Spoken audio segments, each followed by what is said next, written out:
Mario Bunge fue un epistemólogo, filósofo, físico y crítico argentino. La ciencia, su método y su filosofía fue una de sus obras más significativas y ha llegado a ser un clásico en su género. Al estudiar la ciencia, estudia también el conocimiento racional, el conocimiento sistemático, exacto, verificable y falible. Sobre esto crea una reconstrucción conceptual del mundo en donde divide la ciencia formal y las ciencias fácticas. Ahora bien, las ciencias formales son aquellas las cuales demuestran o prueban las hipótesis. Son completas, son justamente formales, algunos ejemplos pueden ser la matemática.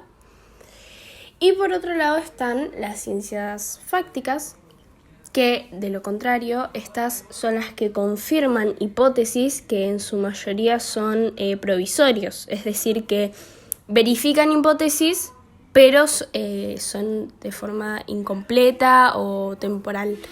Siguiendo con el hilo de las ciencias fácticas, podemos encontrar dos grandes rasgos. Antes de detallar estos rasgos, cabe aclarar que son ciencias de la sociedad y de la naturaleza. Este dato nos va a servir para más adelante poder comprender un poquito mejor algunas de las características las cuales vamos a mencionar más adelante.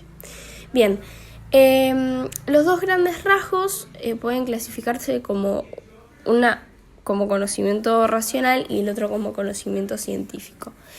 El conocimiento racional es aquel que está constituido por conceptos, por juicios y raciocinios, los cuales nos permiten hacer imágenes u operaciones, ¿no? Viene justamente de la razón de cada uno, de la razón del ser humano.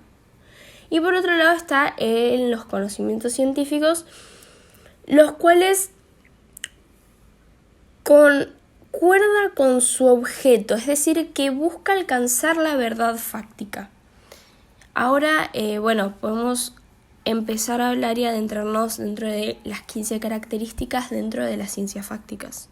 La primera característica es fáctica, ya que parte de los hechos.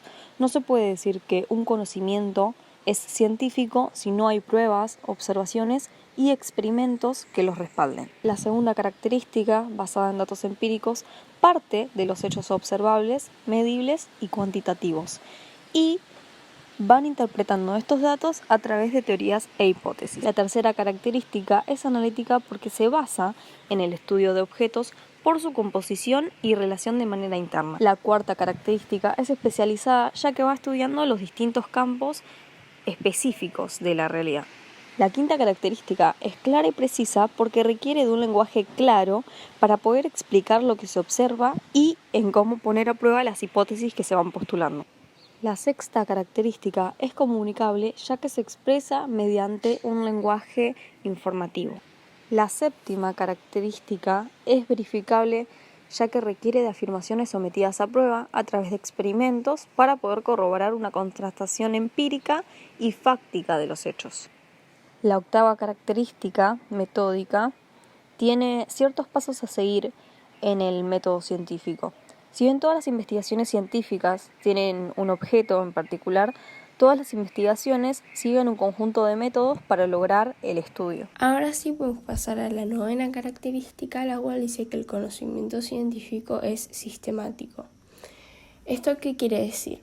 Que las ciencias, investigaciones, teorías, hipótesis forman parte de, podemos decir, un corpus más general que contiene a los sistemas, las teorías, hipótesis y demás, dentro de un sistema articulado de,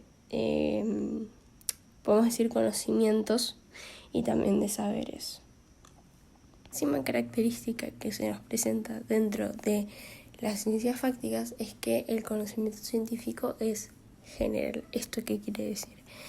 Que la ciencia no se basa únicamente en su interpretación, en su hipótesis y en sus teorías, sino que intenta abarcar un poco más allá, por así decirlo, un campo explicativo muchísimo más extenso para poder formar como un cuerpo más teórico al respecto, o sea, tener como más dominio o más fuerza en base a esta información.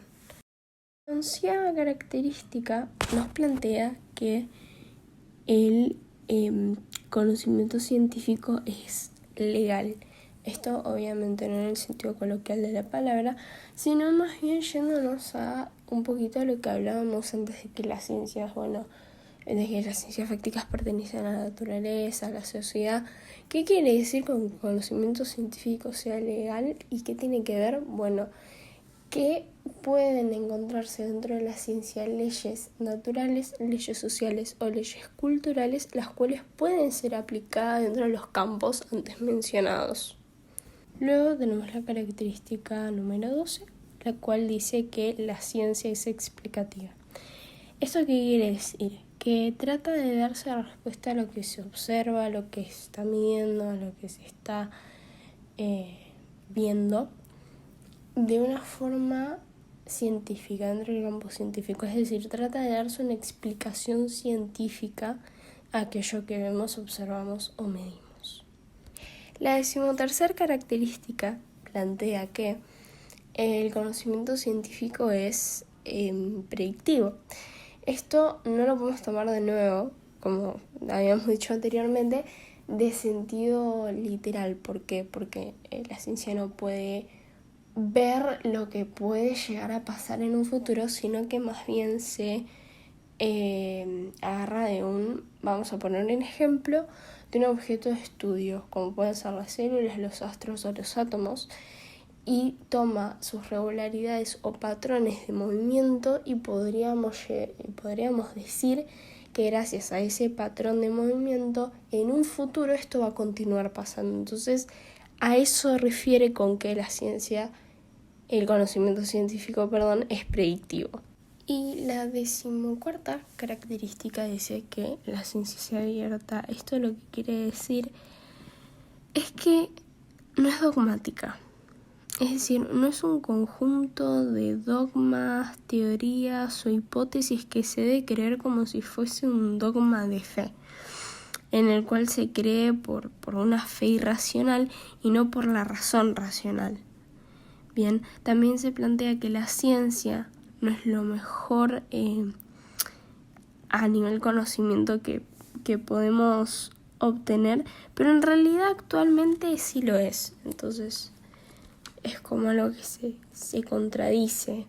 O a medida de que vamos descubriendo nuevas observaciones, hipótesis, podemos ir descartando las anteriores, ¿no es cierto? Y podríamos ir perfeccionando el conocimiento científico. Esto se vuelve, quieras o no, un círculo vicioso.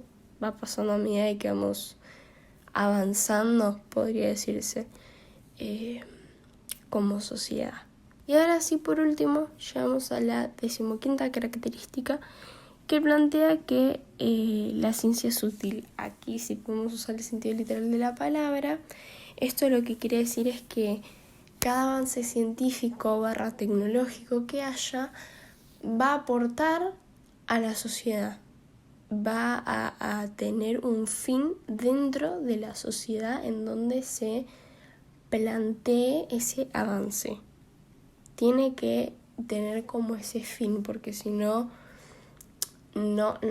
es como que no termina de cumplir su función, ¿no es cierto?, de todo lo que venimos hablando anteriormente. Entonces, cada avance científico / tecnológico siempre es algo que contribuye con la sociedad, no que involuciona, sino como que va avanzando.